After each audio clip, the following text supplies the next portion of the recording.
So it looks like we're ready for toast. First up, the best man, Greg. Good evening, everybody. So for those of you that don't know me, I'm Greg Reesing. As with a lot of things, I'll try to keep this short tonight, but roughly over the last 12 years, I've got the pleasure of knowing Justin. And while we are not blood related, Justin has always been like a brother to me.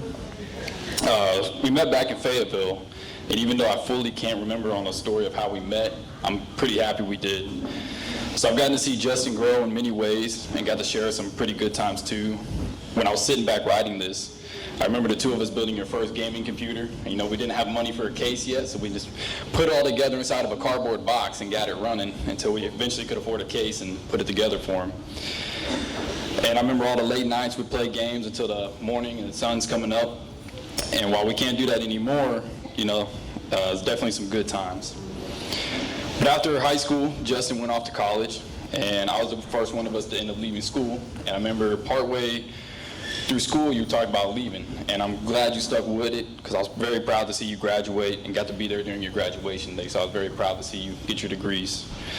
Then after college, Justin went to the Wharton County Junior College Police Academy.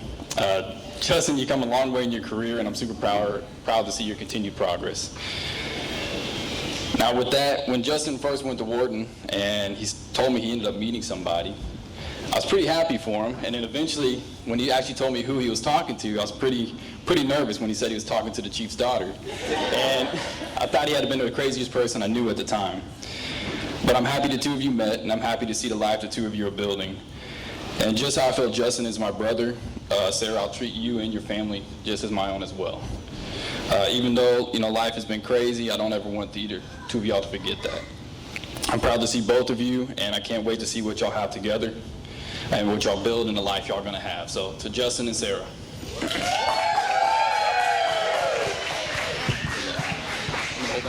Please.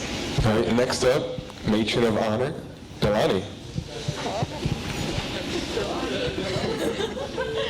Hey, everyone. Oh,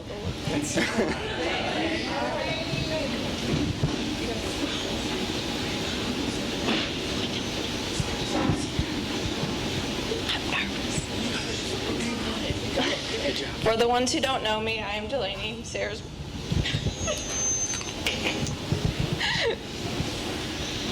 Go first.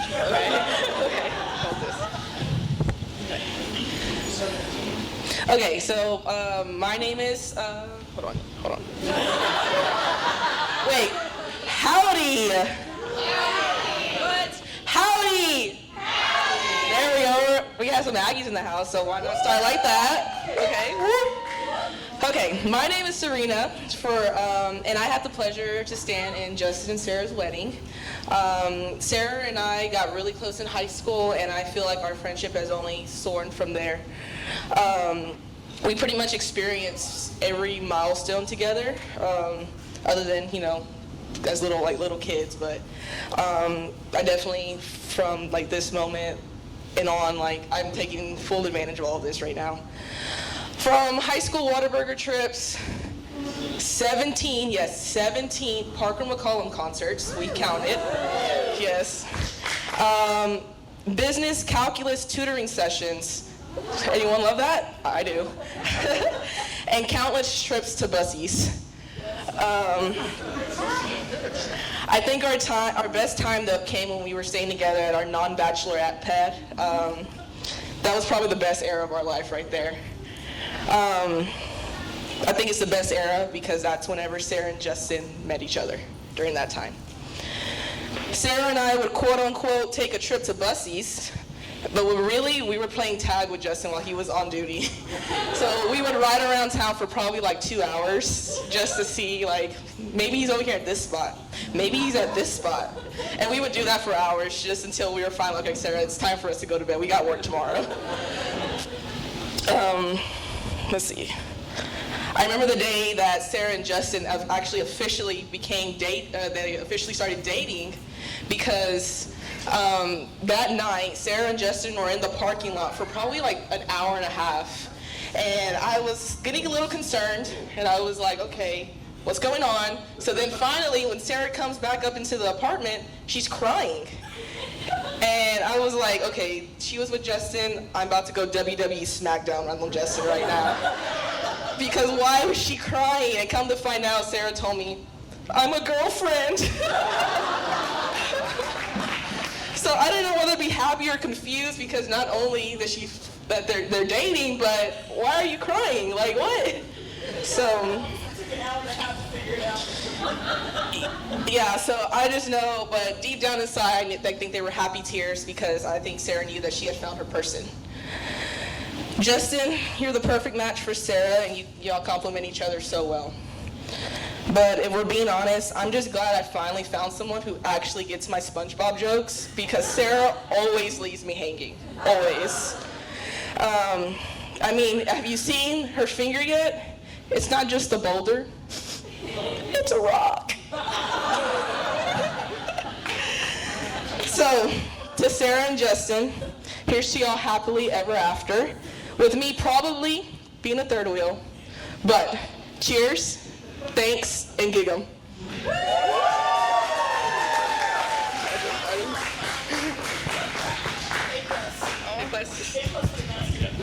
No, I don't. Oh, come on, Delaney, you got this. No, I don't. You got it. It's Delaney. Okay. All right. So Sarah's always been the talkative one, and I'm the quiet one. So this is real hard. It doesn't help. All right, we're gonna keep it short and sweet. Okay. She's trying to find where to start. There's only a little bit. You got it, come on. All right, Sarah and I met at CDC when we were 16 months old. And we've been best friends ever since. All right, I'm just gonna say y'all are perfect together, couldn't be happier for you. Love and cheers to the newlyweds.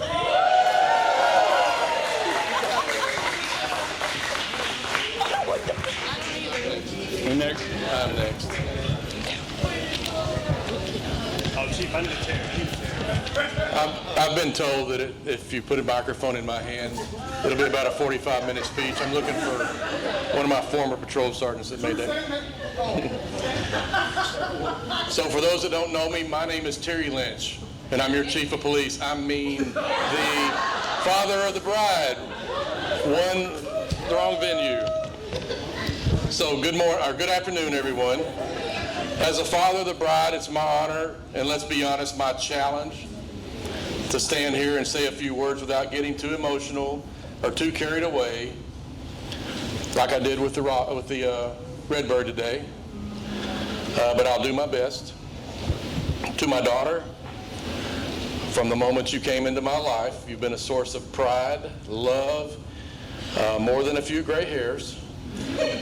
And watching you grow into the strong, compassionate, and determining woman that you are today has been one of the greatest privileges of my life. As you've grown up, you've come to realize that you're not the center of the universe, but you are the center of mine. And today, seeing you marry the man you've chosen to walk beside you through life, well, let's just say that the force is strong with this one. Okay? We're all Star Wars nerds here. I do want to say something about Justin real quick, and I shared this with somebody earlier today. You know, we've heard the stories back and forth about how they met and everything, but when Justin came to me in my office and told me, or asked me, if he could have my blessing for Sarah's hand in marriage, you know, he kind of caught me off guard because we've been talking about something else for an hour. And instantly, I'm thinking, you know, we've raised Sarah to be the independent, strong woman that she is, to never have to depend on a man for anything in this life. And I said, you know how stubborn she is. Is this something that you really want? He said, yes, sir. Yes, sir. And I said, well, let me put it to you this way. I've told her that if she can't find anybody that loves her as much as I love her, turn around and walk away. And she says, I will, Daddy, I will. And I said, Justin, do you love my daughter as much as I do? And here's what caught me off guard. Without batting an eye, this man looked me in the face and said, "No, sir. I could never love her as much as a father loves his daughter. But I'm going to love her as close as I can to that." And for a man that is a few words and that has grown up quiet in Fayetteville, this is not the same Justin that you know. But I will tell you what that man told me right then and there is he's going to love my daughter and he's going to love his children. And that is all I needed to know about him. So that's when I knew exactly that was the man for my daughter. So to my new son-in-law, my only son-in-law, you and I share something that only a few truly understand. We've worn the badge, we've walked in places no one wants to go, and know what it means to stand watch while others sleep. It's a brotherhood, it's a bond, forged in trust, grit, and a whole lot of coffee. But you don't drink coffee, you drink that foo-foo coffee. So believe me when I say that I know the kind of strength it takes to do what you do. And I know what kind of strength it takes to love someone with your whole heart while doing that job. From the first time we met, I saw in you not just a good officer, but a good man. One who leads in respect, who listens, who learns, and who, importantly, knows how to laugh when things get tough. You've shown me that you love my daughter not with just your words, but with your actions. And that, my friend, is what really matters the most. You've now taken on a whole new kind of commitment, one that doesn't come with a vest or a radio, but still requires courage, patience, never-ending willingness to show up. Marriage is a lifelong shift, and thankfully, the beat that you're walking now comes with a new partner who is every bit as strong and brave as you are. We raised her that way. And let's not forget, we've now officially welcomed another Star Wars nerd into the family. Whether you see yourself as Han Solo, Captain Rex, Mando, if you're a Star Wars fan, you know who I'm talking about, or even a reformed stormtrooper, I trust that you'll be the husband who always fights for the good side, who knows when to lead and when to follow, and to know who always, always lets her have the high ground.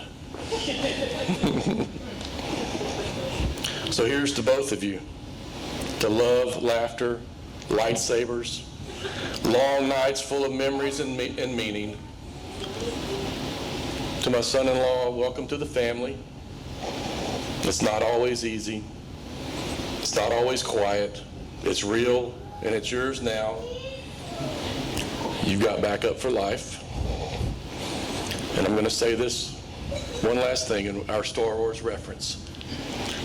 May the Force and your in-laws be with you.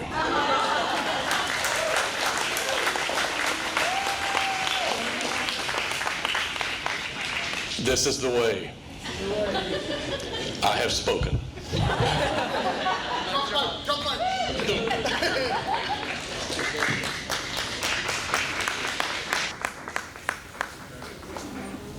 So whoever said that I needed a mic and gave me a mic, that's right.